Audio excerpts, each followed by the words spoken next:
बिस्मिल्लाहिर्रहमानिर्रहीम। अस्सलामु अलैकुम।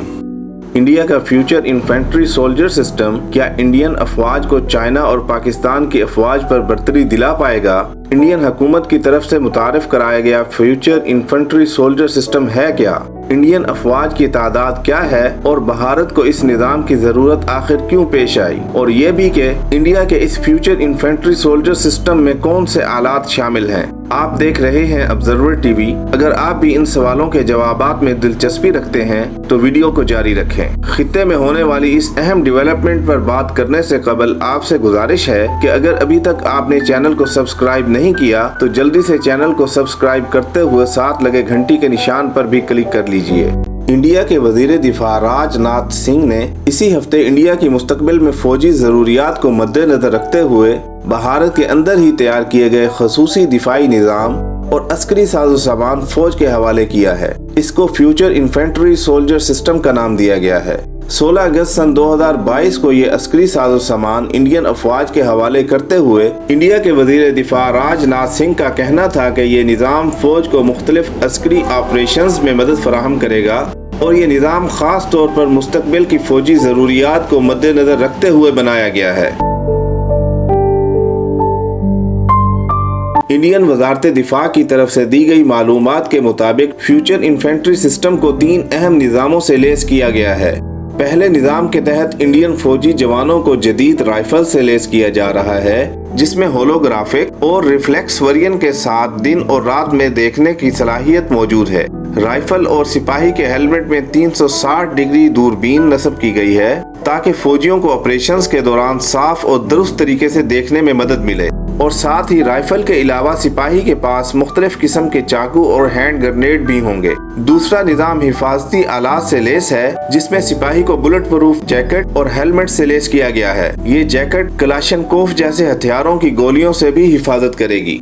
तीसरा निज़ाम मवासलात और निगरानी का निज़ाम है। जंग या ऑपरेशंस के दौरान फौजी इस सिस्टम के जरिए एक दूसरे से हर वक्त राब्ता कर सकेंगे। इसके अलावा इसे रियल टाइम डाटा से भी जोड़ा जा सकता है और इसे अपग्रेड भी किया जा सकता है। ये दिफाई साजो सामान दुश्मन की निगरानी और इसे पकड़ने के लिए बनाया गया है। इसके जरिए फौजी दिन रात और किसी भी तरह के मौसम में दुश्मन की नकलो हरकत की निगरानी कर सकेंगे। इंडिया के शहर पुणे में कायम अस्करी तहकीकी इदारे, आर्मामेंट रिसर्च डेवलपमेंट एस्टेब्लिशमेंट और इंडियन डिफेंस इंडस्ट्री के ताउन से एक नई किस्म की बारूदी सुरंग भी तैयार की गई है, जिसे निपन का नाम दिया गया है। वजारत दिफा के मुताबिक इससे सरहद पर तैनात फौजियों की हिफाजत में इजाफा होगा और ये बारूदी सुरंगें पहले से इस्तेमाल होने वाली बारूदी सुरंगों से ज्यादा मुअस्सर और मुहलिक होंगी।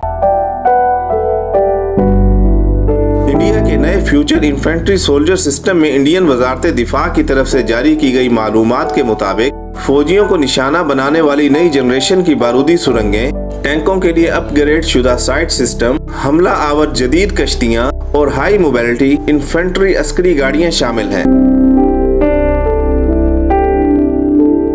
दुनिया भर के मुमालिक अपने फौजियों की तादाद कम करने और अस्करी दिफाई निज़ाम में जिद्दत लाने के लिए ज्यादा से ज्यादा बजट खर्च कर रहे हैं। अमेरिका, बरतानिया और इसराइल जैसे मुमालिक पहले ही मुस्तकबिल के फौजी मंसूबों पर काम कर रहे हैं। दुनिया भर की अफवाज की तवज्जो दुश्मन पर गोलाबारी की अपनी सलाहियत बढ़ाने और फौजियों को ज्यादा से ज्यादा टेक्नोलॉजी और हथियारों से लेस करके इन्हें महफूज बनाने पर है। दिफाई तजिया निगारों के ख्याल में एक तो इंडिया की हुकूमत और अफवाज की तवज्जो भी इसी जिद्दत पर है, जबकि दूसरी बड़ी वजह गुज़िश्ता चंद बरसों के दौरान इंडियन अफवाज का वादी गुलमान और दूसरी जगहों पर चाइना की अफवाज के साथ होने वाली झड़पों में होने वाला गैर मामूली नुकसान है, जिसने इंडियन अफवाज को इस सिस्टम की तरफ राग़िब करने पर मजबूर किया है। क्योंकि इंडियन अफवाज को चाइना की जदीद आलात से लेस अफवाज से झड़पों के दौरान होने वाले जानी और माली नुकसान पर न सिर्फ दुनिया भर में हजीमत का सामना करना पड़ा था, बल्कि इंडिया के अंदर भी अच्छी खासी तनकीद और इज़्तिराब का सामना करना पड़ा था। दिफाई उमूर पर नजर रखने वाले माहिरीन के मुताबिक इंडियन फौज की जिद्दत पसंदी के अपने चैलेंजेस हैं। सबसे बड़ा चैलेंज बजट का है। इंडिया के पास इस वक्त दुनिया की दूसरी बड़ी फौज है। इंडियन फौज की कुल तादाद 12,29,559 है, जिसमें से इस वक्त 97,177 असामियां खाली पड़ी हैं। انڈیا کے اندر یہ سوال اٹھتا رہا ہے کہ انڈین فوج میں فوجیوں کی تعداد بہت زیادہ ہے، جس کی وجہ سے فوج کو نئے ہتھیار اور ٹیکنالوجی پر توجہ دینے کے لیے فنڈز نہیں بچتے، کیونکہ بجٹ کا زیادہ تر حصہ فوجیوں کی تنخواہوں اور پینشنز پر خرچ ہو جاتا ہے۔ تجزیہ کاروں کے مطابق ایسا دکھائی دیتا ہے کہ اب انڈیا فوج کے سپاہیوں کی تعداد کم کرنے اور ہتھیاروں اور ساز و سامان پر زیادہ خرچ کرنے پر زور دے رہا ہے۔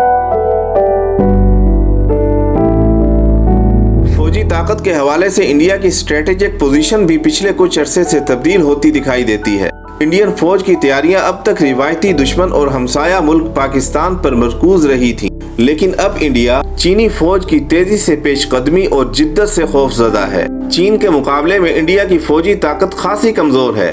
گزشتہ برس وادی گلوان میں انڈیا کی چین کے ساتھ جھڑپ میں ناقابل یقین نقصان اور تنقید کے بعد انڈیا نے فوج کو مضبوط بنانے کی ضرورت کو محسوس کیا اور تیزی سے جدت پر زور دیا۔ انڈیا کا متعارف کرایا گیا فیوچر انفینٹری سولجر سسٹم دراصل ہمسایہ ممالک پاکستان اور چین کی افواج پر انڈین فوجیوں کو برتری دلانے کے لیے بنایا گیا ہے۔ اب یہ نظام کس قدر مؤثر ثابت ہوتا ہے اور ہمسایہ ممالک کی افواج پر انڈین افواج کو برتری دلانے میں کس قدر کارگر ثابت ہوتا ہے، اس کا اندازہ آنے والے وقتوں میں ہوگا۔ آپ کے خیال میں انڈین حکومت کی طرف سے لانچ کیے گئے اس فیوچر انفینٹری سولجر سسٹم سے خطے میں جدید اسلحے کی نئی دوڑ کا آغاز ہوگا یا نہیں؟ کمنٹ سیکشن میں اپنی قیمتی آراء سے ضرور آگاہ کیجیے گا۔ اللہ حافظ۔